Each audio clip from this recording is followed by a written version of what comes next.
Hello and welcome to SPM IS Academy. Today we'll analyze important newspaper articles of 13th January 2022. Please note you can download the PDF version of today's newspaper analysis by clicking the link given in the comment section. You can also join our WhatsApp group through the link given in the description section for more study materials. This is the list of the topics that we will be covering from today's newspaper. The first article is taken from editorial segment. It is about gig workers या फिर gig economy and this topic is important from our syllabus paper 4 Indian economy point of view. तो क्या होती है gig economy, उसको समझते हैं पहले. गिग इकोनॉमी वो इकोनॉमी होती है जहाँ पर ज़्यादातर जो वर्कर्स हैं they are of engaged in a kind of contractual job. Permanent jobs कम होते हैं, कॉन्ट्रैक्ट बेस्ड जॉब्स ज़्यादा होते हैं. वैसे इकोनॉमी को हम लोग कहते हैं gig economy. Of course gig economy will be an example और a type of free market system. Free market system जहाँ पे सरकार के रेगुलेशंस मिनिमम हैं. जब आपको किसी की ज़रूरत पड़ी आपने उसको हायर किया, जब ज़रूरत ख़त्म हो गया आपने फायर कर दिया. So gig economy means more and more free market system where contract jobs are higher while permanent jobs are less. माना जा रहा है कि Indian economy is now shifting towards gig economy, क्योंकि अगर डाटा देखे जाए तो 56% of the new employment generated in India was by gig economic companies, specially in blue collar and white collar workforce. तो ब्लू कॉलर वाइट कॉलर क्या होते हैं ये आगे हम देखेंगे, लेकिन इन इमेजेस की मदद से आप समझने की कोशिश कीजिए कि गिग इकोनॉमी होती क्या चीज़. जैसे ओला उबर के जो ड्राइवर्स हैं they are part of gig economy. ऐसे जोमेटो या स्विगी के जो डिलीवरी पार्टनर्स हैं they are part of the gig economy. ऐसे बहुत सारे लोगों को पार्ट टाइम हायर किया जाता है किसी प्रोजेक्ट के लिए, एक पर्टिकुलर काम को करते हैं वो लोग किसी कंपनी में, फिर उनको रिलीव कर दिया जाता है. तो ये सब हो जाएंगे पार्ट ऑफ गिग इकोनॉमी. जैसा कि मैंने आपको बताया कि 56% जो जॉब्स हैं हाल फिलहाल में जो इंडिया के अंदर क्रिएट हुए हैं पिछले 2-3 सालों में, specially in blue collar and white collar jobs, ज़्यादातर 56% जॉब्स जो हैं वो गिग इकोनॉमी में क्रिएट हुए, मतलब कॉन्ट्रैक्ट बेस पे डेवलप हुए हैं या क्रिएट हुए हैं. तो एक बार ब्रीफली देखते हुए चलते हैं कि ब्लू कॉलर वाइट कॉलर ये सब जॉब्स अलग अलग इनके क्या फीचर्स होते हैं. तो देखिए ब्लू कॉलर जॉब्स मतलब those workers who perform mainly manual jobs, जैसे कि इलेक्ट्रीशियन, फिटर, प्लम्बर, ये सब ब्लू कॉलर वर्कर्स कहे जाते हैं. या फिर इंडस्ट्री में काम करने वाले जो लेबरर्स होते हैं, वर्कर्स, उनको हम लोग ब्लू कॉलर वर्कर्स कहते हैं. White collar workers are those who are salaried professionals, generally go to office, they have a well defined working hours, salary महीने के अंत में आती है. इससे ब्लू कॉलर वर्कर्स की सैलरी कभी कभार डेली बेसिस पे या फिर आवरली बेसिस पे ऐसे डिसाइड होती है. Gold collar workers are those who are highly skilled in their profession, for example lawyers, doctors, जिनके स्किल का वैल्यू है, इस कारण से बहुत कम समय में भी काम करने के लिए उनको बहुत ज़्यादा पैसा मिलता है. They are known as gold collar workers. फिर हैं grey collar workers. Grey collar workers वो हैं जो ब्लू और वाइट के थोड़े बीच के हैं, थोड़ा मैनुअल वर्क भी करते हैं, थोड़ा ऑफिस वर्क भी करते हैं. For example police officers, fire fighters. There are green collar workers, ये नया कॉन्सेप्ट निकल के आ रहा है. वो workers who are engaged in environmental sector of the economy are known as green collar workers. Pink collar workers, ज़्यादातर वो जॉब जो विमेन के लिए माना जाता है traditionally, for example nursing activity, इन तमाम एक्टिविटीज़ को कहा जाता है, इसमें जो काम कर रहे होते लोग होते हैं उनको कहा जाता है pink collar workers. Scarlet collar workers, people who work in pornography industry are known to be working as scarlet collar worker. Red collar worker are those who are government workers of any type. या open collar worker जो random freelance तरीके से काम करते हैं, work from home करते हैं through internet, ये सब open collar worker कहे जाएंगे. Now again come back to the real topic. Topic ये था कि gig economy is on the rise. और पिछले 2 साल का अगर डाटा देखा जाए तो ब्लू कॉलर और वाइट कॉलर जॉब्स जो ज़्यादातर जॉब क्रिएटर होते हैं, यही 2 तरह के जॉब्स होते हैं.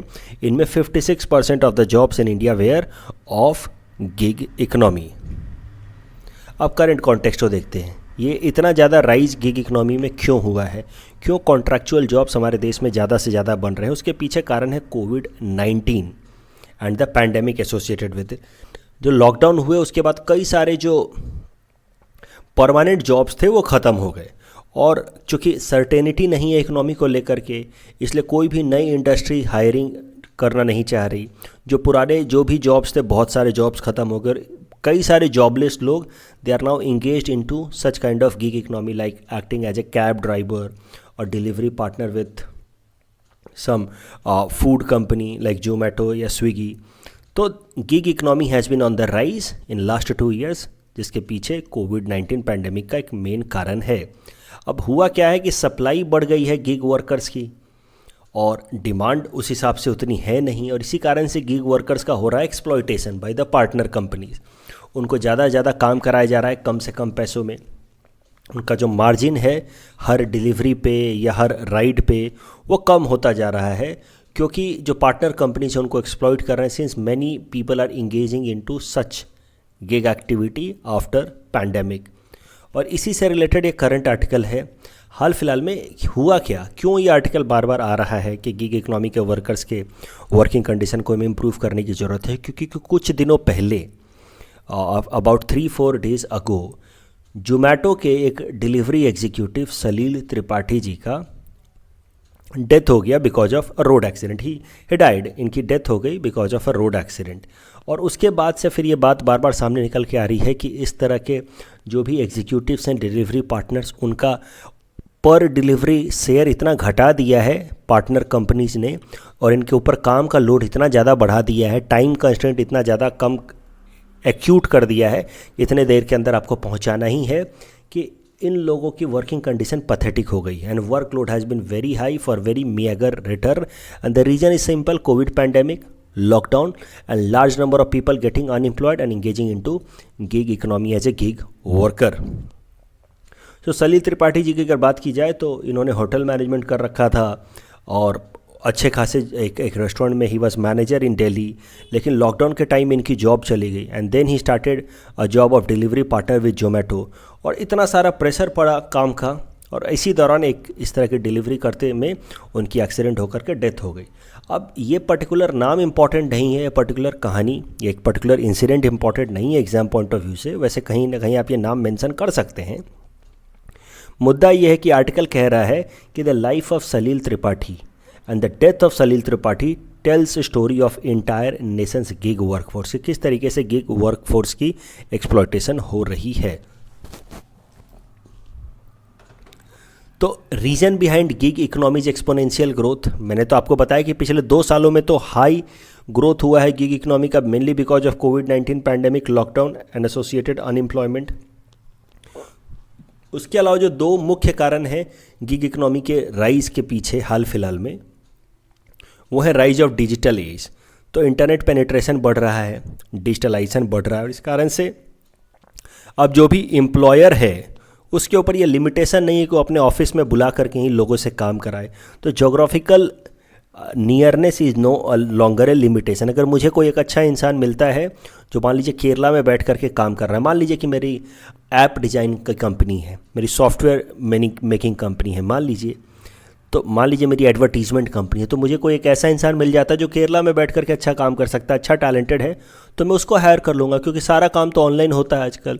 And this is because of digital as. तो मुझे कोई ज़रूरी नहीं है कि यहीं के एक इंसान को हायर करना है। तो because of digital age there is rise of gig economy, there has been exponential growth in the gig economy. उसके अलावा जो दूसरा मुख्य कारण है गिग इकोनॉमी के राइज का, वो है मिलेनियल जनरेशन एटीट्यूड।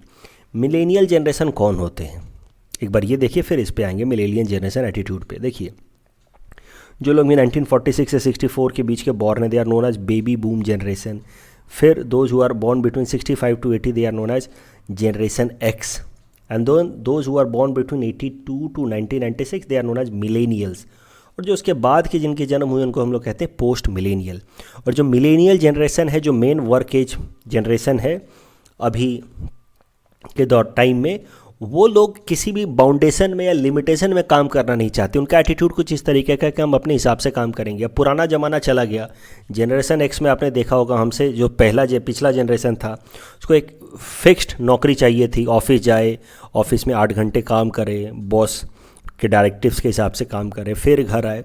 इस तरह का आजकल एक्सपेक्टेशन नहीं है मिलेनियल जनरेशन का। वो चाहते हैं कि अपने मर्जी से अपने घरों में अपने हिसाब से काम करें और अपने हिसाब से पैसे लें, and that shift in attitude of millennial generation has also been a reason behind rise of gig economy. लेकिन इतना सारा गिग इकोनॉमी राइज हो चुका है, इतना सारे गिग वर्कर्स आ चुके हैं, उस हिसाब से जॉब नहीं है कि इस कारण से गिग वर्कर्स को बहुत सारा प्रॉब्लम्स फेस करना पड़ रहा है. First problem is unregulated nature. कभी भी इनको हायर करो, कभी भी फायर करो, तो कोई जॉब सिक्योरिटी नहीं होती गिग वर्कर्स के लिए. कोई खास एडिशनल बेनिफिट नहीं होता. जैसे आप कोई मान लीजिए एक रेगुलर जॉब करते होते हैं तो आपको प्रोविडेंट फंड या अदर सोशल सिक्योरिटी बेनिफिट्स आपको मिलते हैं, लेकिन गिग वर्कर्स को ऐसे कुछ खास बेनिफिट है नहीं. उसके अलावा गिग इकोनॉमी के अंदर अगर कोई ऐसा वर्कर है जो काफ़ी स्किलफुल है, जैसे कि मैंने आपको बात बताया सॉफ्टवेयर डेवलपर है, तब तो वो अपने मन मुताबिक काम करता है और उसका एक्सप्लॉयटेशन नहीं हो सकता. लेकिन अगर कोई ऐसा काम है गिग इकोनॉमी में जिसमें कोई खास स्किल की ज़रूरत नहीं है, for example delivery partner of Zomato, जिसमें कोई खास बहुत एक्सट्रीमली टैलेंटेड या स्किलफुल लोगों की ज़रूरत नहीं है, वैसे में कैसा होता है कि ऐसे लोगों का होता है एक्सप्लॉयटेशन, क्योंकि they do not have bargaining power. जो भी पार्टनर कंपनी वो सोचती है, वो बोलती है कि चलो तुम्हें काम नहीं करना, हम तुम्हें फायर कर देंगे. क्यों? क्योंकि यहाँ पे स्किल का बहुत ज़्यादा खेल है नहीं, कोई दूसरा मिल जाएगा. डिमांड सप्लाई मिसमैच हेवी तरीके से हो चुका है. There are lot of supply, यानी कि more and more people are willing to work as gig workers, specially after covid pandemic, और डिमांड उतनी है नहीं, और इस कारण से इन तमाम गिग वर्कर्स का हो रहा है एक्सप्लॉयटेशन. अगर गिग इकोनॉमी का इम्पैक्ट देखा जाए तो कुछ पॉजिटिव इम्पैक्ट भी है, कुछ निगेटिव इम्पैक्ट भी है. अगर वर्कर्स पे देखा जाए, गिग इकोनॉमी के वर्कर्स पे, तो उनके ऊपर तो ज़्यादातर निगेटिव इम्पैक्ट है. लो वेजेज मिल रहे हैं उनको, एम्प्लॉयमेंट प्रोटेक्शन नहीं है, टिप आजकल नहीं मिलता, क्योंकि अब इतने सारे हो गए हैं, टिप नहीं मिलता, force to work for long hours. ये सब तो वर्कर्स पे तो पूरा पूरा निगेटिव इम्पैक्ट है गिग इकोनॉमी का. कंज्यूमर्स पे थोड़ा पॉजिटिव इम्पैक्ट भी है. कन्वीनियंस है. पहले हमें रेस्टोरेंट से जाकर के खाना पैक करा करके लाना पड़ता था, अब घर बैठे बैठे आ जाता है. आप देखिए इतने सारे फ्लिपकार्ट और इन सब से हमारे घर बैठे बैठे सामान आ जाता है. एक्सचेंज करना है तो एक्सचेंज हो जाता है. तो कंज्यूमर्स के लिए फ़ायदा हुआ है, चीप प्रोडक्ट मिल जाता है, चीप सर्विसेज मिल जाते हैं. ये दो फ़ायदे हैं कंज्यूमर के लिए, लेकिन नुकसान भी है कंज्यूमर को. प्रोडक्ट की क्वालिटी की कोई गारंटी नहीं रह गई. प्रोडक्ट ख़राब क्वालिटी का भी आ सकता है. बहुत बार आपने, मेरे साथ भी ऐसा हो रखा है. I will not name the restaurant, काफ़ी रेप्यूटेड रेस्टोरेंट है यहाँ का. मैंने उसको यहाँ गुवाहाटी का, मैंने वहाँ से ऑर्डर किया and I ordered something else and got something else. So ये सब चीज़ें होती हैं. कंज्यूमर्स के लिए जो क्वालिटी ऑफ गुड्स या सर्विसेज उसकी कोई गारंटी नहीं है. लेकिन जो इंडस्ट्रीज़ हैं जो इसमें लगी हैं, जो गिग इकोनॉमी को रन कर रही हैं, जैसे ओला उबर, उनको काफ़ी फ़ायदा है. It has led to concentration of wealth. पहले इंडस्ट्रीज़ परमानेंट जॉब देना पड़ता था इंडस्ट्रीज़ को, लोगों को सैलरी, पेंशन, पीएफ सब देना पड़ता था. अब तो कुछ नहीं. तो इस तरीके से इंडस्ट्रीज़ को फ़ायदा हुआ. It has led to concentration of wealth. जो टेक कंपनियां हैं उनको काफ़ी फ़ायदा हुआ है. फूड सिस्टम काफ़ी बदल चुका है. फूड सप्लाई चेंज काफ़ी बदल चुका है. फूड जो सर्विस वर्कर्स हैं उनको काफ़ी अब कम पैसे मिलते हैं. क्यों? क्योंकि ज़्यादातर पैसा तो ये इंडस्ट्री लेकर के चली जाती हैं. ये आपको लगता होगा कि स्विगी या जोमेटो के एज में इस रेस्टोरेंट बिजनेस को ज़्यादा फ़ायदा है, लेकिन ऐसा है नहीं. बहुत सारा जो परसेंटेज ऑफ शेयर है वो स्विगी या जोमेटो लेकर के चले जाते हैं. तो जो कंपनी ओनर्स हैं, जो स्मॉल प्रोड्यूसर्स हैं, उनका प्रॉफिट कम हो चुका है. ठीक है, जो छोटे छोटे बिजनेसेस हैं, या एक एग्जांपल ले लीजिए रेस्टोरेंट का ही, तो जहाँ से स्विगी या जोमेटो सप्लाई लेकर के जा रहे हैं, तो ज़्यादातर पैसा तो स्विगी जोमेटो ले जाते हैं, टेक पार्टनर लेके चला जाता है, जिसको हम लोग टेक रॉयल्टी कहते हैं. और इस कारण से इनका काफ़ी ज़्यादा बिजनेस लॉस हो रहा है. They are force to use this technical platforms and उनकी प्रॉफिट कम हो रही है. जब इनकी प्रॉफिट कम हो रही है तो फूड सेक्टर में काम करने वाले जो वर्कर्स हैं, जो रेस्टोरेंट के अंदर काम करने वाले लोग हैं, या मान लीजिए ओयो के कारण जो वहाँ के नॉर्मल होटल्स में जो भी स्टाफ्स थे, उनके सबकी सैलरी कम हो रही है. फूड सेफ्टी रिस्क बढ़ता जा रहा है, क्योंकि क्वालिटी का कोई गारंटी नहीं है आजकल. कैसे बन के आया खाना, कहाँ से बन के आया, कोई तो देखता है नहीं. Restaurants are losing money. So all such problems are coming up. तो अगर देखा जाए तो कंज्यूमर को थोड़ा बहुत फ़ायदा है, इंडस्ट्री को फ़ायदा है, लेकिन लेबरर्स को नुकसान है. और जो छोटे छोटे बिजनेस हैं, जैसे होटल वाले बिजनेस, ओयो का को ज़्यादा फ़ायदा जा रहा है, और रेस्टोरेंट्स में स्विगी को, जोमेटो को ज़्यादा फ़ायदा जा रहा है. तो इन सबको नुकसान हो रहा है. अब ज़रा देखते हैं कि क्या गिग इकोनॉमी के लिए या गिग इकोनॉमी में काम करने वाले वर्कर्स के लिए कोई कानून है या नहीं भारत सरकार द्वारा. तो आपको एक बात पता होगी कि भारत सरकार के लेबर लॉज कई सारे थे, जिसने लेबर सिस्टम या लेबर मार्केट को काफ़ी कॉम्प्लेक्स कर रखा था। There were more than 44 kinds of labour laws that an industry had to adhere to.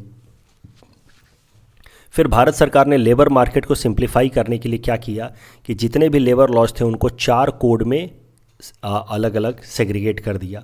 तो टोटल अब 4 ही लेबर लॉज हैं आप कह सकते हैं, 4 लेबर कोड हैं। वेजेज कोड जिसमें बोला गया है कि मिनिमम कितना वेजेज एक वर्कर को मिलना चाहिए। इंडस्ट्रियल रिलेशन जिसमें एक वर्कर और मैनेजमेंट के बीच में किस तरह का रिलेशन होना चाहिए वो सब लिखा गया है। सोशल सिक्योरिटी यानी कि कितना प्रोविडेंट फंड, ग्रेच्युटी फंड किस तरह से होना चाहिए। इंडस्ट्रियल सेफ्टी एंड वेलफेयर कि मान लीजिए किसी इंडस्ट्री में अगर ऑक्यूपेशनल हजार्ड है यानी कि वहाँ पे मान लीजिए कि कोई फिटिंग इंडस्ट्री में काम करता है तो वहाँ पे गैस निकलता है या इस तरह के, तो इंडस्ट्रियल सेफ्टी की कौन कौन से इक्विपमेंट्स वर्कर्स को मिलने चाहिए काम करते टाइम में, ये सब industrial safety and welfare measures में लिखा हुआ है। मुद्दा यह है कि गिग इकोनॉमी में काम करने वाले वर्कर्स के लिए ये 2 लेबर कोड्स एप्लीकेबल हैं, wage code and social security. तो वेजेज कोड ऑफ 2019 की उनका कितना मिनिमम वेजेज होना चाहिए और उनकी भी कुछ सोशल सिक्योरिटी जैसे कि पीएफ वगैरह वो सब होना चाहिए। तो 2 out of 4 labour codes are applicable on gig economy. The problem is कि लेबर लॉज तो हैं लेकिन अभी भी उसको कंपनियां अधेयर नहीं कर रही हैं, फुलफिल नहीं कर रही हैं।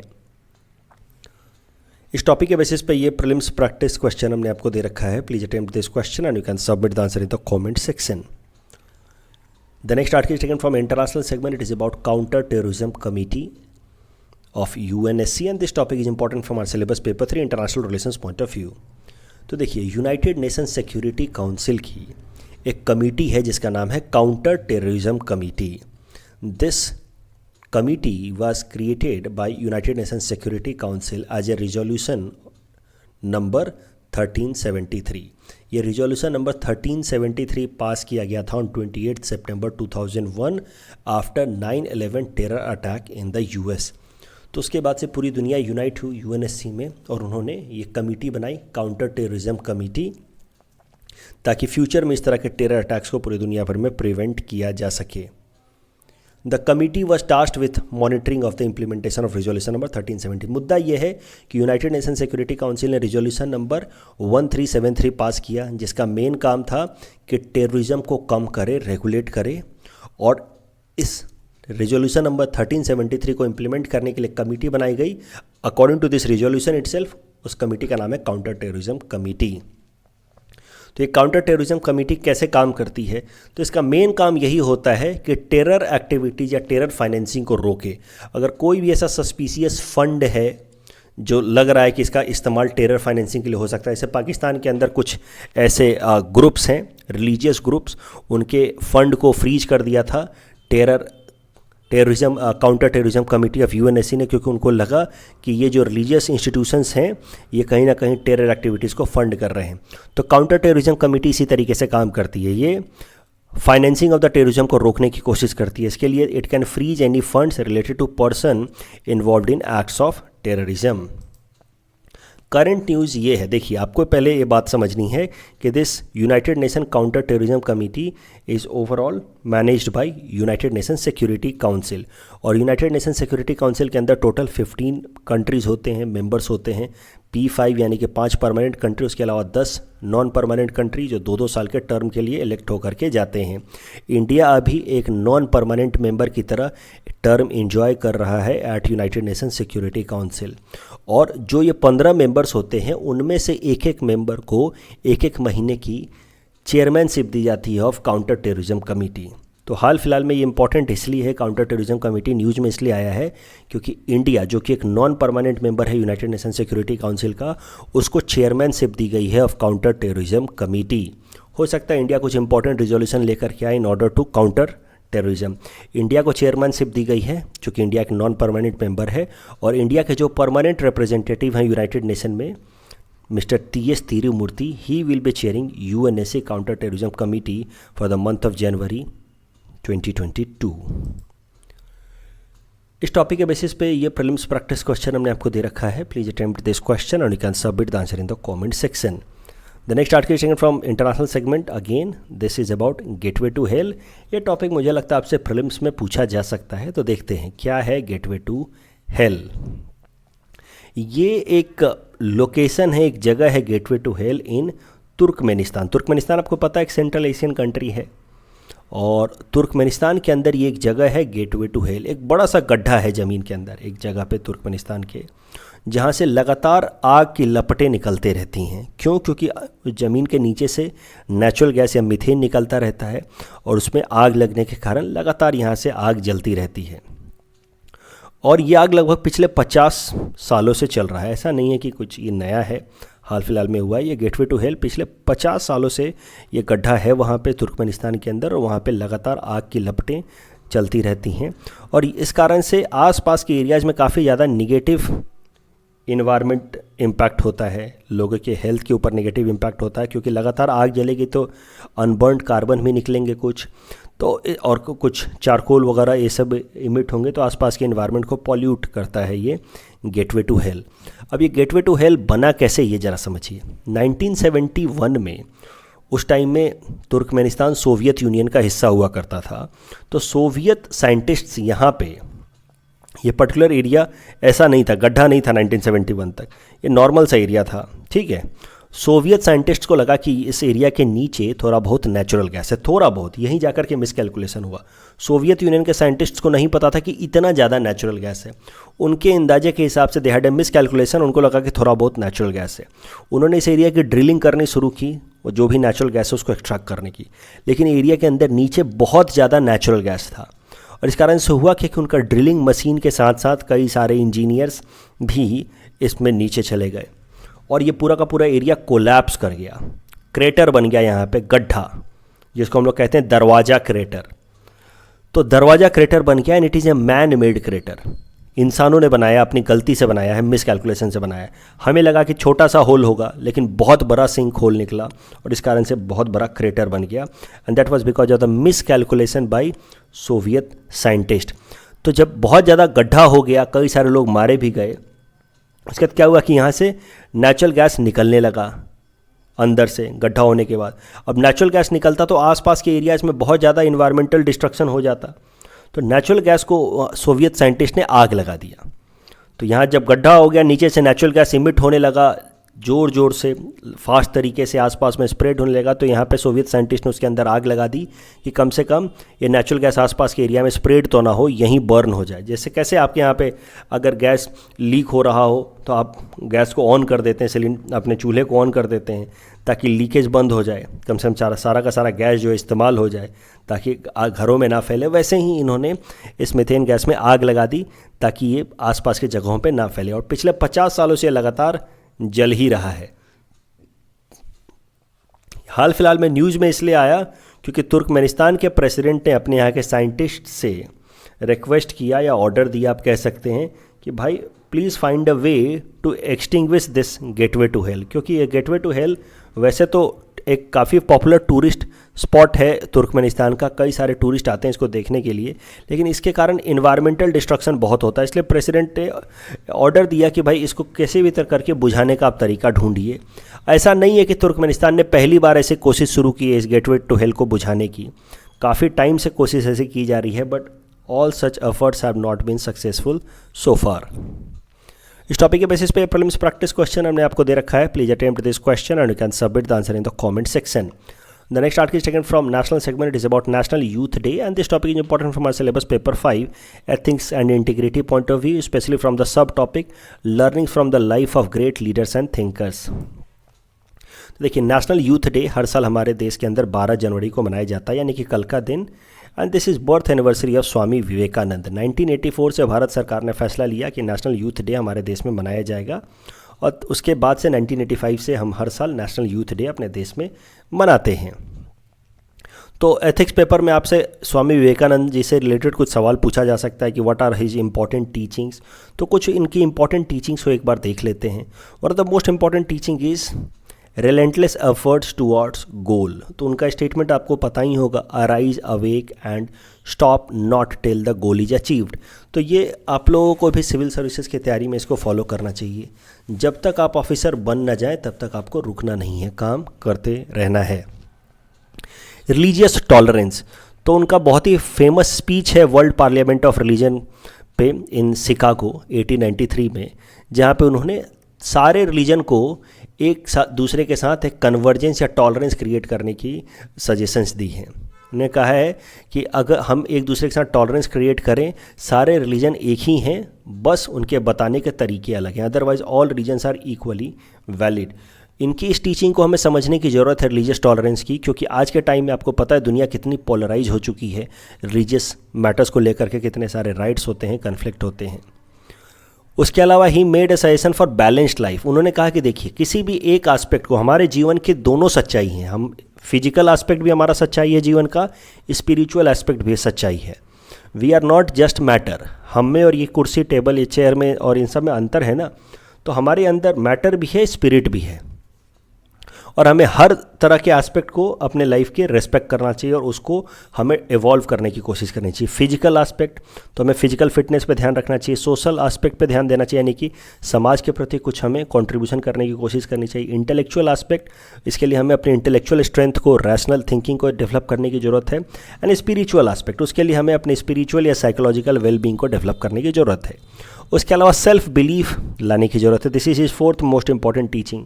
स्वामी विवेकानंद जी ने नेशनल मूवमेंट में सीधा सीधा हिस्सा नहीं लिया, he was not a political thinker, but उनकी जो फिलॉसफी थी, it always emphasize on self belief, कि भाई अपने देश की सभ्यता संस्कृति पे भरोसा रखिए और हमें वेस्ट को सीधा सीधा कॉपी करने की ज़रूरत नहीं है। And this is how he provided a kind of ideological support to Indian national movement, कि अपने देश पे भरोसा रखिए, हमें किसी और को सीधा सीधा उनको फॉलो करने की ज़रूरत नहीं है। स्वामी विवेकानंद जी का ये काफ़ी इंपॉर्टेंट कोट है, कहीं ना कहीं आप इसको कंक्लूजन में इस्तेमाल कर सकते हैं। He suggested youths to have muscle of iron, लोहे का जैसा आयरन, लोहे जैसा मसल्स बनाओ, nerves of steel and mind like thunder bolt, बिजली जैसा दिमाग चलाइए। Then only we realize the dream of making Bharat a vishwa guru once again. जैसे मैंने उनके वर्ल्ड पार्लियामेंट ऑन रिलीजन्स की जिक्र करी थी कि वहाँ पे उन्होंने इम्पॉर्टेंट स्पीच दिया था शिकागो के अंदर। तो देखिए, अभी तक दुनिया में 6 वर्ल्ड पार्लियामेंट रिलीजन्स हो चुके हैं। ये जिसकी जिक्र मैं कर रहा हूँ, जहाँ पे स्वामी विवेकानंद जी ने स्पीच दिया था, that was held in 1893 at Chicago, US, और ये दुनिया का पहला वर्ल्ड पार्लियामेंट ऑफ रिलीजन था। यहाँ पे अलग अलग रिलीजन को रिप्रेजेंट करने के लिए अलग अलग इंटेलेक्चुअल्स आए थे। जैसे जैन रिलीजन को रिप्रेजेंट करने के लिए वीरचंद गांधी, बुद्धिस्ट के लिए अंगारिका धर्मपाल, क्रिश्चियनिटी के लिए जी बॉनेट मोरे, इस्लाम के लिए मोहम्मद अलेक्जेंडर रसल वेब, और हिंदुइज्म को रिप्रेजेंट करने आए थे Swami Vivekananda. And he was first to speak in this world parliament on religion, that was on 11 सितंबर 1893। और अगर स्वामी विवेकानंद जी के स्पीच का थीम देखें तो वो यही था कि भाई दुनिया के तमाम रिलीजन्स अपने अपने जगह पे सही हैं, कोई सही या कोई गलत नहीं है, all are equally right, they are like rivers who ultimately they flow in different directions but reach the same ocean. ठीक वैसे ही सारे रिलीजन अलग अलग लगता है देख करके कि अलग अलग बातें कह रहे हैं, लेकिन ultimately they take you to the same end, that is God. और इसी कारण से हर रिलीजन को एक हार्मनी डेवलप करने की जरूरत है बाकी रिलीजन्स के साथ, and we need to develop a culture of coexistence, we must preserve the but साथ ही साथ उन्होंने ये भी कहा कि इसका मतलब ये नहीं कि हम अपने अपने रिलीजन को भूल जाएं, हमें सारे रिलीजन्स को प्रिजर्व करने की ज़रूरत है, अपने अपने रिलीजन को हमें उसकी इंडिविजुअलिटी को प्रिजर्व करने की ज़रूरत है, और उस हिसाब से हमें अपने प्रैक्टिसेस को मानने की ज़रूरत है। तो अगर एक लाइन में कहा जाए तो उनकी टीचिंग ये कहती है कि follow your religion, practice it's main tenets, but do not negate other religions. इस टॉपिक के बेसिस पे ये मेंस प्रैक्टिस क्वेश्चन मैंने आपको दे रखा है, इस तरह का मेंस में आपसे सवाल पूछा जा सकता है। यू कैन अटेम्प्ट दिस, जो भी मैंने आपको सिखाया उसके बेसिस पे आप मेंस क्वेश्चन एथिक्स में जो आएगा उसको आप अटेम्प्ट कर सकते हैं। The next article is taken from Assam segment. It is about Assam handicraft policy, and this topic is important from our syllabus paper 6 Assam issues point of view. देखिए, हाल फिलहाल में असम सरकार की कैबिनेट ने 2 महत्वपूर्ण फैसले लिए हैं। पहला है हैंडीक्राफ्ट पॉलिसी ऑफ असम। इस हैंडीक्राफ्ट पॉलिसी की मदद से असम के अंदर जो लोकल इंडिजिनस हैंडीक्राफ्ट इंडस्ट्री है उसको रिवाइव करने की कोशिश की जाएगी। इसके लिए सबसे पहला स्टेप लिया गया है, कैपिटल इन्वेस्टमेंट सब्सिडी दिया जाएगा अप टू 30%।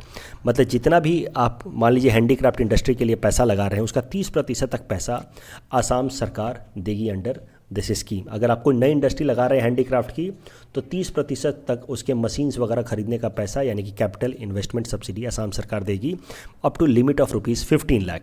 यानी कि मैक्सिमम 15 लाख ही देगी। उसके अलावा अगर आपका पुराना यूनिट है तो आपको 5 लाख रुपए तक का आपको, यानी कि पहले से आपकी हैंडीक्राफ्ट यूनिट है तो आपको 5 लाख रुपए तक का कैपिटल इन्वेस्टमेंट सब्सिडी मिल सकता है।